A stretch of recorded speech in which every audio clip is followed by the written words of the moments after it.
Assalamualaikum warahmatullahi wabarakatuh. Balik lagi di channel Akbar CK.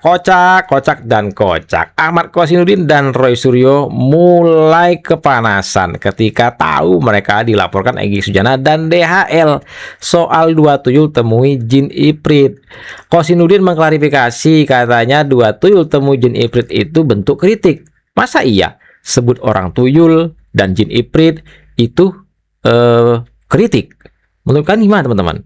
Sedangkan Roy Suryo nih, ya, Roy Suryo mengklarifikasi, nggak banyak ngomong, hanya menunjukkan artikel yang ditulis oleh Lukas.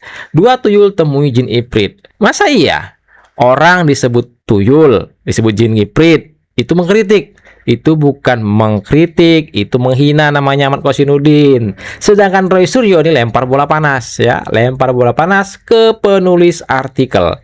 Padahal beberapa waktu yang lalu Roy Suryo sebut dua tuyul temu jin iprit, itu nggak ada sama sekali senggol soal artikel, nggak ada Roy Suryo bilang mengutip artikel, nggak ada Roy Suryo menunjukkan artikel. Nah, sekarang Roy Suryo lempar bola panas ke penulis artikel setelah mengetahui dirinya dan Kosinudin dilaporkan Egy Sujana dan DHL. Sebelum kita ke videonya, jangan lupa like dan share. Yuk kita saksikan videonya berikut ini. Kemarin saya dan Pak Bang Aka dilaporkan. Jawaban saya cuma ini aja. Udah, gambar ini aja. Simak gambar ini baik-baik. Saya hanya menindaklanjuti artikel yang ditulis oleh Pak Lukas Luarto. Itu adalah jurnalis senior, dulu mantan ketua IJTI Aliansi Jurnalis Independen Indonesia. Udah, jadi waktu itu di tangga ini saya hanya mengatakan kita kehilangan dua tuyul gitu. Jadi nanti kalau prosesnya dilanjutkan, berarti Polda Metro Jaya harus memproses dua tuyul. Ya gitu. Itu aja udah. Jadi kalau tuyul bisa dipidana, ya udah tuyulnya aja dipidana. Tidak menyebut nama, saya hanya mengatakan dua tuyul. Jadi tulisan dari Pak Lukas Luarto waktu itu adalah dua tuyul menemui jin iprit. Apa artinya? Tanyakan pada yang nulis. Nah, lempar bola panas. Jadi saya tanggapi dengan ketawa dan senyum saja. Cukup. Ya, oke. Terima kasih. Ya, kembali ke Mas Refli. Oke, terima kasih kawan-kawan semua. Rakyat Indonesia bisa menyaksikan. Nih, ya videonya. Hanya kehilangan dua tuyul itu kita nggak masalah. Ya, loh, kan ada gitu, ya kan? Katanya itu adalah surat At-Toha, ya. Oh, menyamakan dengan Nabi Musa dan Nabi Harun, menghadapnya Firaun. Lebih baik kita gunakan dua tuyul menghadap jin iprit, ya, itu yang terjadi. Ya, yang membuat narasi kebencian itu, itulah ada beberapa orang yang tercatat di hati saya, di hati Bang Egy. Kosinudin sudah keterlaluan, Roy Suryo sudah keterlaluan, bilang jin iprit tuyul apalah. Saya nggak bisa lagi karena udah perasaan sudah terganggu, ya. Kalau saya boleh menarasikan, saya pernah belajar psikis, ya, psikolog maksud saya. Itu Roy Suryo sudah kena psikisnya. Saya minta Dokter ya, Tipa cek itu Roy Suryo, kejiwaannya dicek. Lihatlah dari gesturnya, dia menyampaikan dengan cara matanya sudah seperti apa, ya, gesturnya. Tipa kan bisa membaca gestur. Betul. Kenapa nggak dibaca gesturnya oleh Tifa, ya? Saking kelihatan canggihnya cara kerja Joko Widodo dalam melakukan penipuan selama 20 tahun, anggapan secara umum itu beranggapan bahwa Joko Widodo ini orang cerdas. Sama sekali tidak. Hasil analisis kognitif dari kami itu menunjukkan yang sebaliknya. Dari mana kami bisa melihat? Nanti dari buku ini Bapak Ibu bisa melihat. Bahkan saya katakan, kalau ini lanjut itu apa? Karena udah kelimpahan 13 Januari, lanjut sudah. Yang kasihan itu Pak Jokowi ini. Sebagai saksi terlapor, beliau harus hadir dalam setiap lembar dokumen yang akan kami tanyakan ke beliau. Yang menurut Polda Metro Jaya itu ada 709 dokumen. Kami siap dengan pertanyaan setiap dokumen itu. Kami sudah siapkan pertanyaan. Bahkan respon berkatakan ada 1000 pertanyaan yang sudah kami susun untuk kami tanyakan kepada Bapak Joko Widodo. Kalian tersangka. Ngapain nanya Pak Jokowi? Pak Jokowi yang kalian tuduh. Hei, Tipa. Lagi lucu-lucunya si Tipa nih, ya kan? Tolong stop mengatakan kami sebagai pemecah belah. Oh. Cukup sebagai tersangka, ini sudah cukup sakit kami. Nah, itu aja sakit dia kan dikatain kayak gitu.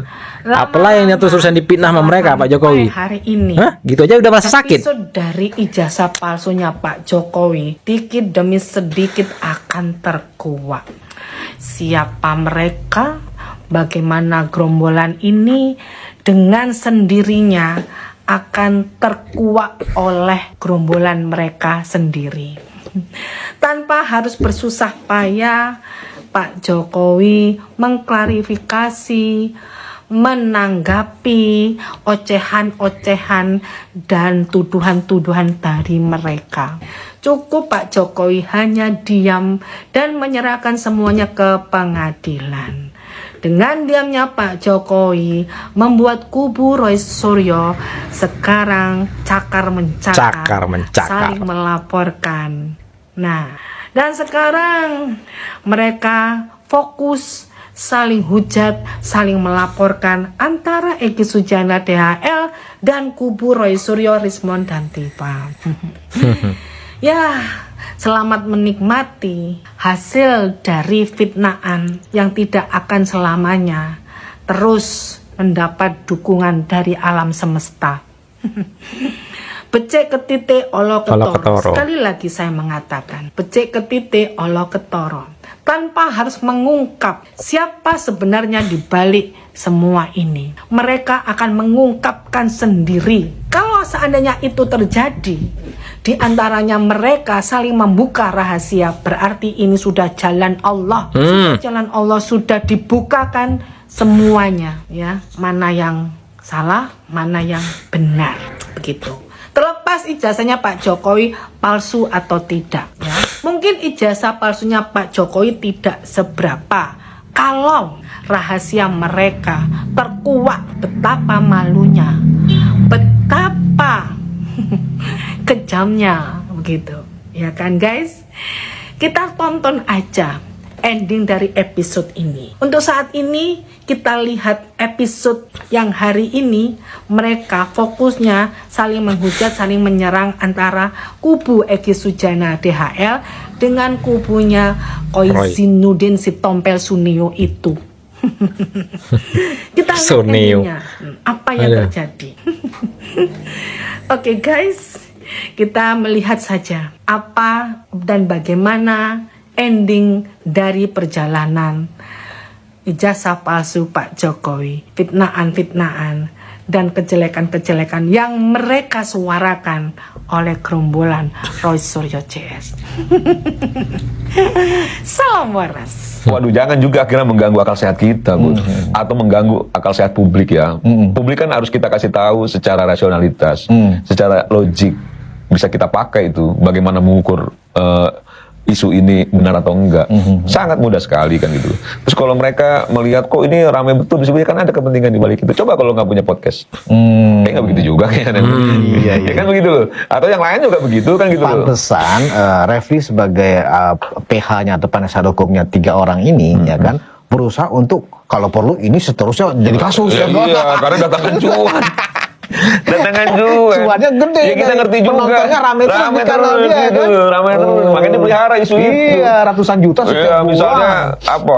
Tiba-tiba ratusan juta. Dia selalu mengeluarkan setiap bulan iya. Ada dijanjikan hasil dari menggoreng isu ijazah Pak Jokowi.